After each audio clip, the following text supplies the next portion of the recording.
The following takes place between 8 p.m. and 9 p.m.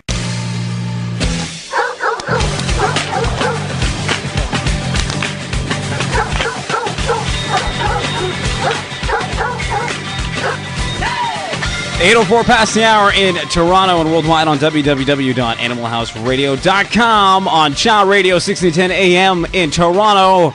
What is going on? Animal House Radio is brought to you by our good friends at Hills Pet Nutrition, the makers of Science Diet and Prescription Diet Pet Food, and www.ismydog.overweight.ca, because sometimes we need to tell them those stories that they are overweight. It's like a friend in high school saying that you're a little bit fat. It's in the commercial. Dr. Mike, what's going on, brother? How are you? Nothing much. Doing great. You doing good? Yep.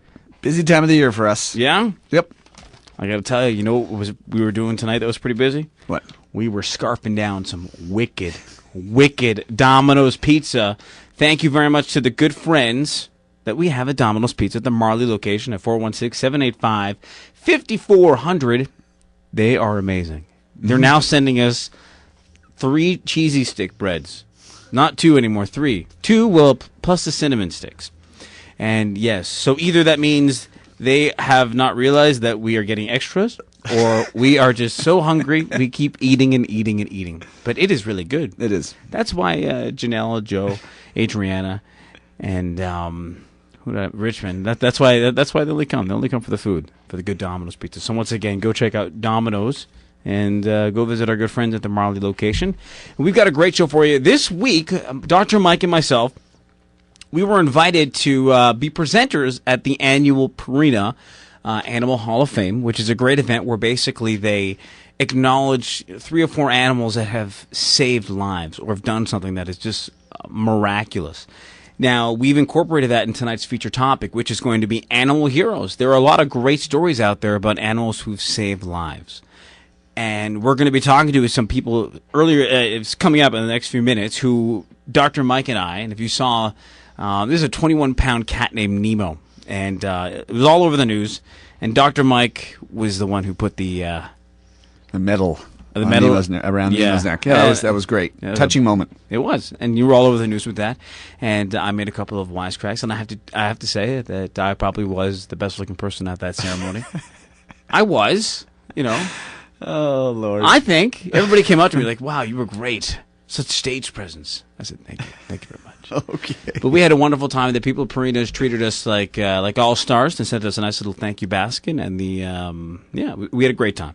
And some of the stories, they're phenomenal. So I suggest that you Google it and... check out the Purina Hall of Fame. And if you want to actually see it in action, you go downtown on the Queen's Quay to the Purina, the center there. It's pretty amazing. Lots of great stories, lots of thousands of... I didn't realize it's been going on for so long. We're coming back to the 80s, and every year they give out these... Well, it's at the Pauseway, and they've built this really beautiful facility there to showcase all these animals, and, basically so nothing ever gets forgotten. Right. And it was great. You and I were walking around there really early in the morning. We took a cab there, and once we got in there, we were just blown away by just... You walk in there and there's all this history, but it makes you feel good. It makes you appreciate more about what you're about to see and the stories that you're about to hear. And the great thing about it, there were, when people were presenting, especially when I was presenting, and you hear the raw brute emotion in my voice, right? Some other people, there was no emotion. It was just standard emotion, but mine was raw, and so was Dr. Mike's. Oh, thanks. Not like he stood around for 10 minutes outside on the side. How does this sound? But he gives me the hardest part of the speech to read. I have to pronounce certain words. Come on, I can't even say it if you told me how to say it. Now you expect me to read it off the piece of paper? Coming from the guy who makes fun of me all the time? But there I was, stood my ground. And but we were the second ones to present, and the first story was pretty touching. And I was tearing during that first story. I mean, I'm thinking, shut up, I got to talk soon. Yeah, don't upstage me, man. No, that was great. It's my time to introduce someone else. And we're going to have Nemo's parents, if you want to call them that. Yeah. Peter and Angie on the phone in a second, and then we're going to sit and talk about the other 3 animals as well and their stories, because that was kind of neat as well. Yeah. But if you anybody out there who has a dog or a cat who's done anything miraculous or you think is a hero, here's the time to call us up. Even if it's in a movie that you saw. I mean, right. I remember there was a great movie. I forget the name for the life of me, but it was this young kid, and he was lost in the woods, and he was with his dog. And he had like a Labrador, and his dog fought off all these like bears and stuff like that to get him home safe, and the dog survived. And it was based on a true story. Yeah. You know, we heard stuff at the Hall of Fame with something the same thing with the dog fighting off a bear. Yeah, unbelievable. I mean, you sit there and BC. and you can't believe some of these things. And hats off to Purina for flying these people in from. Oh yeah, great organization and class act all the way. Treated everybody fantastic. 416-785-0680, 416-785-0680, or info@animalhouseradio.com. What we're gonna do just before we get Peter on the phone, we're gonna get him on the phone right now. What we're gonna do is once again we want to know about animal heroes, and we've got tons of stuff to give away, tons of prizes. We still have a scoop-free machine. We have these brand new automatic lasers that cats love. Now these things are great. What you do is you put 4 batteries into them, Okay. push a button, and it works. Wow. And basically, there's a little laser with a mirror, and it moves automatically around. And We tried it at the clinic.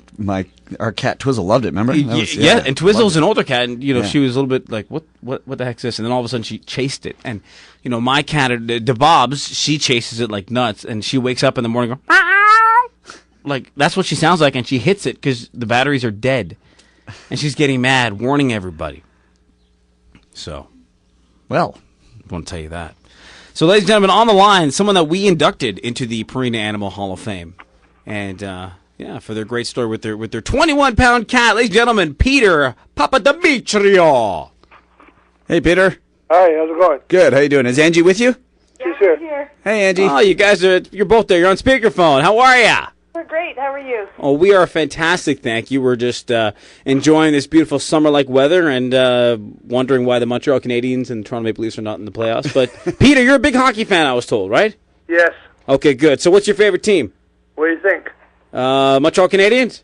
No, Leafs. Oh, boy, okay. I know. We've started this thing off on the wrong foot already. He's wearing a Canadiens jersey, by the way, Peter. Yeah. Just so you want to, if you want to know. Yeah. Go Abs, go, my friend. So, listen, we were just talking about the ceremony that happened this past week, and everybody was obviously touched by your story, and Mike and I, told everybody the story when we inducted you guys to the Hall of Fame. Now, if you don't mind, can you maybe Angie, you can give a little bit more of a recap of what happened in September 2008. Sure, no problem. Please. Well, Mr. Nemo here decided to wake me up that morning rather than Peter, and he was being very annoying about it, and he wouldn't give me a break. So I rolled over to see if he was annoying Peter too, and why Peter hadn't got up to feed him yet, and there was no response from Peter. He had no heartbeat, no pulse, he wasn't breathing. So And it Nemo turns obviously out he had sensed suffered a this cardiac and was, arrest. wow. Cardiac arrest. Now, as Mike was saying, Nemo obviously sensed that there was something going on and something wrong. There's some sort of, and we can never define it. We can never prove that there is that connection. But there is some sort of, there has to be that type of, With all those animals in the Hall of Fame, there has to be one. I mean, there's Yeah. obviously this non-spoken language that cats and dogs have, that they sense things are wrong, and obviously Nemo sensed it. Yeah. So, I hope that's what it was. Oh, I'd it like had to to think be. it was anyway. Oh, well, yeah. I mean, like you said, he had never done that before, or been that adamant about waking you guys up, correct? No. Yeah. And Yeah. it was always Peter he wakes up for food. He never wakes me up. He just snuggles in bed with me. No. Wow. So- So maybe he tried to wake Peter up and realized that he couldn't, and then came straight over to you, essentially saying, "Hey, I tried this guy," What's going on? Yeah. Yeah. So at this point, Peter lays lying there in cardiac Yeah. arrest, and Nemo wakes Ow. you. Nemo wakes you up. What happens next? Well, first I ran across the hall to the neighbor's apartment to see if she knew CPR, and I got no response at the door, so I called 911, and they had me take Peter off the bed and start CPR until the paramedics could arrive. How long did it And take them then to get there? once the paramedics got here, they had to shock his heart. Okay. And you said they only had to do that once, thank goodness. Yes. Okay.